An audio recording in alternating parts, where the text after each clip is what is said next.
खुलुमबाय बे समाव बड'लेण्ड एंखं टेलिभिजननि स्टुडिअ'आव आंनि हा ब्रह्म दिनैनि गाहाय रादाबफोराव दङ। गिख्रंथाव लामा जाब्रबथायाव साथाम लाइमोननि जिउ खहा। दिनै गोथार ईद उज जहा। गुवाहाटीआव साब्रै किडनेपार हमजादों। 5.970 केजि नकल सनाजों लोगोसे सासे हमजादों। बरपेटायाव 2.44 कोटी रांनि हिर'इन आरो याबा टेब्लेटजों लोगोसे सासे हमजादों। दानिया फैदो आबुं रादाबाव।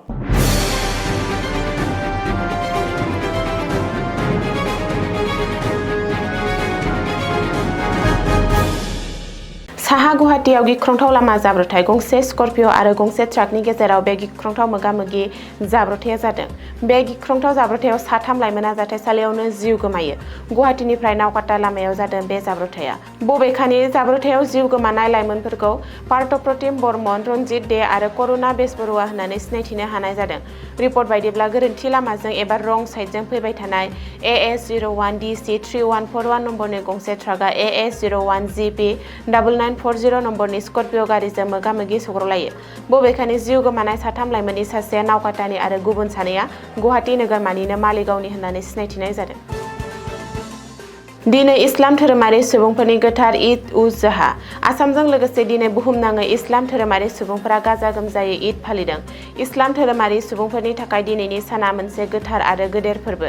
आपार आसामनिफ्राय लानानै लवार आसामसिम जेरावबो मुसलमान सुबुंफोरखौ रंजानाय नुनो मोन्दों। दिनै फुङाव रायजोनि गुबुन गुबुन मस्जिद आरो ईदगाहफोराव इस्लाम धोरोमारि सुबुंफोरा थुबुर जानानै ईदनि नामाज आदाय खालामो। गोजोन, गोरोबलायनाय आरो बिदा-फंबाय सानलायनायनि आरजजों नामाज आदाय खालामो। मख'नो गोनांदि देग्लायनि ईदआव कुर्बानिखौ लानानै सांग्रां जादों आसामनि मुसलमान सुबुंफोरा। रायजोनि माखासे ओनसोलनि मुसलमानफोरा ईदनि कुर्बानियाव मोसौ बुथारा होननानै थांखि लादों। गिबि मन्त्रि डक्टर हिमन्त बिश्व शर्मानि खावलायनायखौ मान होनानै माखासे मुसलमानफोरा मोसौ कुर्बानि होयैनि थांखि लादों। बेखौबो मख'नो नांगोनदि गोथार ईदखौ इस्लाम धोरोमारिफोरा गेदेर फोरबो महरै फालिबोदों। बे सानाव जुनार कुर्बानि होनायनि मोनसे दोरोङारि नेमखान्थि दं। नाथाय माखासे ओनसोलनि मुसलमान सुबुंफोरा देग्लाय मोसौ कुर्बानि होआखै। गुवाहाटी नोगोरमायाव हमजादों साब्रै सुबुं लांखारग्रा एबा किडनेपार। गुवाहाटी नोगोरमानि हाथिगावआव हमनो हादों साब्रै किडनेपारखौ। बबेखानि हमजानाय साब्रै किडनेपारफोरखौ सिपाझारनि आबु सालाम, रजामिल आली, दरंनि आसादुल्ला आली आरो बजालिनि दलनुर हुसेन होननानै सिनायथिदों। रिपर्ट बायदिब्ला नासिर आहमेद मुंनि सासे लाइमोनखौ किडनेप खालामदोंमोन आरो 5 लाख रां दाबि खालामदोंमोन साब्रै सुबुङा। नासिर आहमेदखौ उदां खालामनायनि थाखाय नखरनि सुबुंफोरनिफ्राय 5 लाख रां दाबि खालामदोंमोन। दाबि खालामनाय रांखौ हराब्ला लाइमोनखौ बुथारनानै खोन्दो खोन्दो दानस'गोन होननानैबो हुमखि होदोंमोन दुथांफोरा। बबेखानि लांखारजानाय लाइमोनखौ पुलिसआ संदाननानै मंगलदैनिफ्राय बोखांनो हादोंमोन। गंसे स्विफ्ट गारिनिफ्राय उदां खालामनो हादों लाइमोनखौ। मख'नो गोनांदि नासिर आहमेद मुंनि लाइमोनखौ थांनाय 26 मेआव गुवाहाटी नोगोरमानि हाथिगावनि मोनसे हम स्टेनिफ्राय किडनेप खालामदोंमोन दुथांफोरा। साहा गुवाहाटीआव नकल सनानि मोनसे गेदेर कनसाइनमेन्ट हमनो हादों। 2 केजिसो नकल सनाजों लोगोसे सासे नकल सना फालांगिरिखौ हमनो हादों पुलिस बिफाना। रिपर्ट बायदिब्ला पुलिसआ मोनसे स्रोद सुलुंखौ बिथा खालामनानै बुधबारनि हर गेजेराव नर्थ गुवाहाटीनि बेटामुग नयापुराव अपारेशन खालामनानै 5 केजि 970 ग्राम नकल सनानि नावखौ जब्द खालामनो हादों। बेजों लोगोसे पुलिसआ सासे नकल सना फालांगिरिखौबो हमदों आरो बै सुबुंखौ मस्ताकिन एबा राफिकुल इस्लाम होननानै सिनायथिनाय जादों। पुलिसआ राफिकुल इस्लामनिफ्राय 5.970 केजि नकल सनाजों लोगोसे नोगोद 84,000 रां आरो गंसे मबाइल फनखौबो जब्द खालामदों। पुलिसनि रिपर्ट बायदिब्ला राफिकुल इस्लामआ अबिनाश सरकार आरो माफिदुल इस्लाम मुंनि सानै सुबुंनि मददआव गंसे भारा न'निफ्राय नकल सनानि गोसोम फालांगिखौ सालायबोगासिनो दंमोन।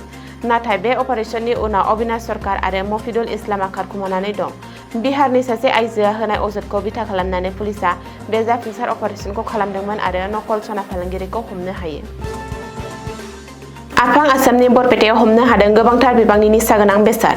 बरपेटा पुलिसआ हमनो हादों आयेन बेरेखायै स्मागलिं खालामनानै लाबोखुमानाय गोबांथार बिबांनि हिर'इन आरो याबा टेब्लेट। बेजों लोगोसे पुलिसआ आकेश आली मुंनि सासे ड्राग्स साप्लायारखौबो हमदों। पुलिसआ सुलुङाव फोरमायनाय बायदिब्ला मोनसे स्रोद सुलुंखौ बिथा खालामनानै बरपेटा पुलिसआ सिग्रोमनायाव गंसे ट्राकनिफ्राय 677.15 ग्राम हिर'इन आरो 22,000 याबा टेब्लेटफोरखौ जब्द खालामनो हायो। मोन 57 साबोननि बक्सआव सोनानै लाबोदोंमोन हिर'इनखौ।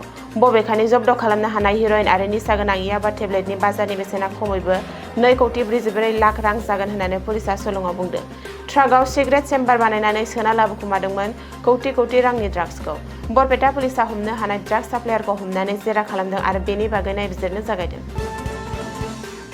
दिनैनि रादाबा एसेनोसै, गोजोन्थों।